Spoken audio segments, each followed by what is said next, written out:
हवलदार लालक जान शहीद निशान हैदर का 26वां यौम शहादत फील्ड मार्शल सैयद आसिम मुनीर ने लालक जान शहीद को खिराज अकीदत पेश किया।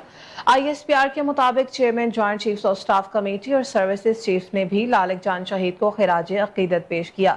लालक जान शहीद ने कारगिल जंग के दौरान मादर वतन के दिफा में जान का नजराना पेश किया।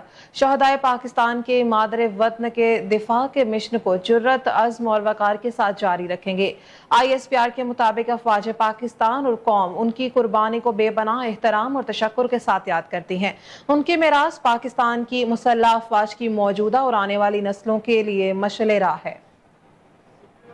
हवलदार लालक जान शहीद का यौम शहादत पूरी अकीदत व एहतराम से मनाया जा रहा है। दिन का आगाज़ मसाजिद में कुरान ख़वानी और दवाओं के साथ हुआ। उलमा कराम ने शहीद के दर्जात की सरबुलंदी के लिए खुसूसी दुआओं का अहतमाम किया। उलमा कराम का कहना था कि जिंदा कौमें अपने मोहसिनों के एहसानात को फरामोश नहीं करती। शहदा का लहू हम पर कर्ज है। शहदा की कुर्बानियाँ हम सब पर फ़र्ज हैं। अपने शहदा की तकरीम पर हर एक पर लाजिम है। शहीद का खून कभी रायगा नहीं जाता। शहदा की कुर्बानियाँ ये दर्ज देती हैं कि वतन की हिफाजत और मोहब्बत में जानों का नजराना देना भी खुश नसीबी है। शहीद हवलदार लालक जान धरती का बहादुर बेटा था जो हमेशा हर दिल में जिंदा रहेगा।